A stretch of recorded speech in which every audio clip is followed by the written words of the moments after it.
Hello, and you're listening to the Tiny Bad Podcast with me, Dr. Nicole, and my fiance, Comedian Jez Watts.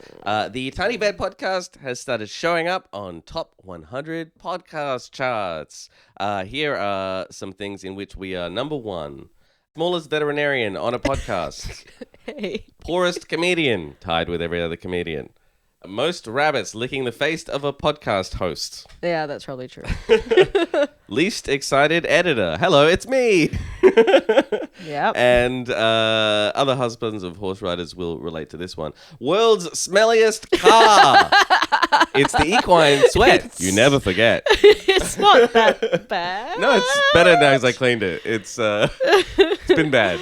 Yeah, it was when I bad. forget the rugs. It was a car that smelled so badly of horse I was fine with it. that neither one of us noticed for like a full week that there had been like a petrochemical spill. Like we, I don't think it was a full week. I think it was like a day. It was at least like 5 days that a full bottle of like It was weed killer. A full bottle had like completely spilled and like soaked the floor of the car, and there was just fumes in the car that was making people dizzy who sat in the car. Like, you're in the car, you're dizzy. And I just put it all down. Well, it's just probably more horse sweat, you know? Like, that's the car we have. Thanks, Monsanto. Yes. And apologies as well. We did have to take a week off. Sorry. We're back. I hope you lived. Yes. Speaking of living, I'm talking about off-lead dogs today, Ah. which is really controversial. Like, some people are going to get really offended by me being like, you shouldn't have your dogs off-lead. Well, yeah, I had somebody ask me if we would do an episode about this. Oh, cool. That's probably why I wrote Yeah, that's why I wrote it down and messaged Cool. you like, hey, can we do this topic? Cool. Yeah, I think people want to know. So, really, my opinion is that you should only have your dog off-lead in like designated off-lead areas, or if you know that an area is safe. So, But what if my dog's fine? No, this is the issue.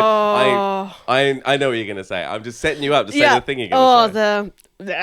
Yeah. My dog's so special and well behaved, And so amazing, therefore and it's they fine, never right? do anything wrong ever. You don't know that. Like, every time you get a hit by a car dog, would you think that was planned and expected? No, because if it was, they wouldn't have been hit by a car. Maybe the dog was sad. And also, like, say you go, oh, my dog's fine. Other dogs may not be fine. And that's how dog fights start. Because the person with the dog on the lead only has limited control of their dog. Sure. And they have there's no control over your dog. That's just like amazing. I mean, to be fair, they also do start when professional athletes create Yes, gambling rings. that's also that, but that's for another. Dog fights are not all amateur. Some go pro. Oh my god. Oh no. Oh no.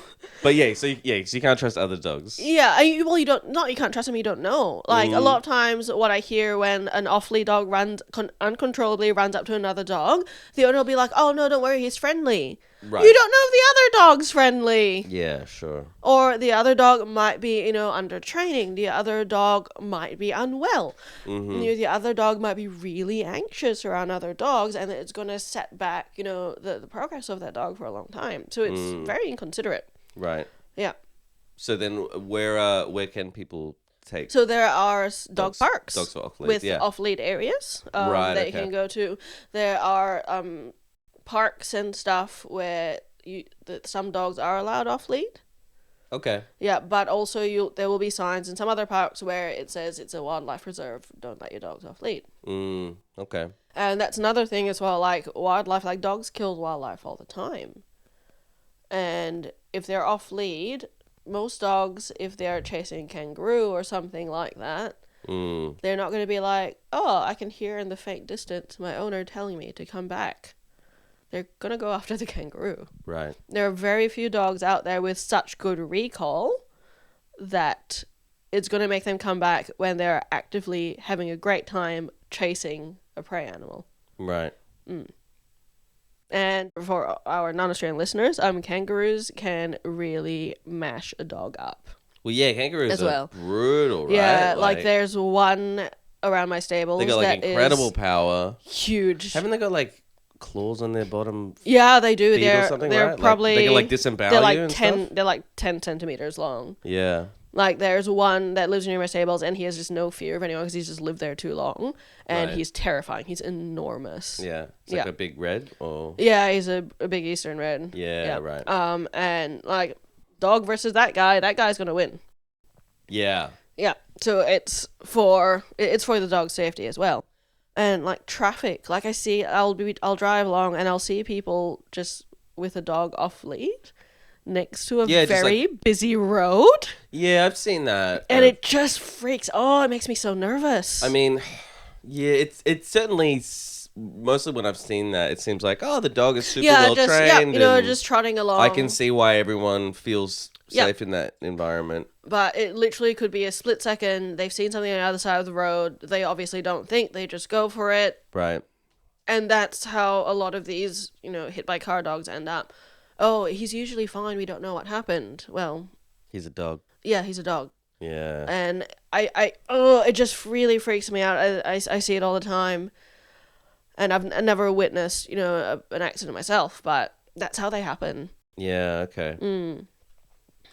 So I feel like this could be quite an unpopular episode where you tell people not to have dogs off leads. Don't have to, yeah. And like there are areas, backyards, or even like the farm, the stables. If you have a complaint about the Tiny Vet podcast, please email us at tinyvetpod@gmail.com. No, I don't want to hear from you. No, I can read it. I don't have time for this. I want a bunch of people to email and be like, no, my dog is an exception. Yeah. Oh, and look, all right, if your dog has faultless recall, which some dogs do, sure. Yeah. But there's so few dogs with faultless recall. Like usually those are like police trained dogs, military working dogs, that kind of stuff. I like some kind of leads. I guess it's slightly around your topic, but there's some kind of leads like nicer on a dog than others. Do not use the retractable ones. They are dog shit. Have you not seen them? They've got this handle. What's wrong with them? There's no control. Oh. Because it just kind of feeds out. Yeah, right. So if it's almost as bad Chokers, I assume, are bad? Yeah, I don't like them. Now I prefer dogs to be walked in harnesses. Oh, that's like where it's like over the chest. Yeah, it's like a little, I don't even know how to describe it other than harness, but yeah. Yeah, sure. And it's something where, again, people use, choke chains and all that. And yes, I do agree there's going to be a place for that when they're used properly. But also... That's like during training, right? Yeah, yeah. So it just increases pressure, but also you should start your puppy's training young enough that you don't have to resort to that. Because the reason why people use that is because the dog's stronger than them. Oh. So that's why you need this way of artificially increasing the pressure so that you compensate for that difference in strength. Okay, right. And absolutely, there are some trainers that use them and use them properly, and that's great. Mm-hmm. But we don't.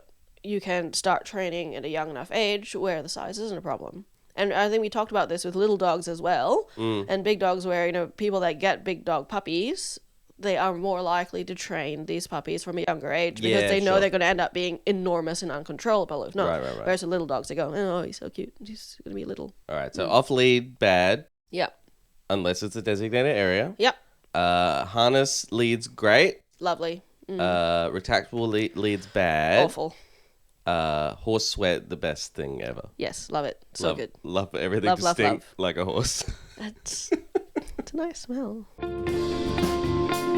The Tiny Vet podcast is brought to you by Upilio. Sources for our topics can be found at upilio.io. Outro music by Matt Charleston.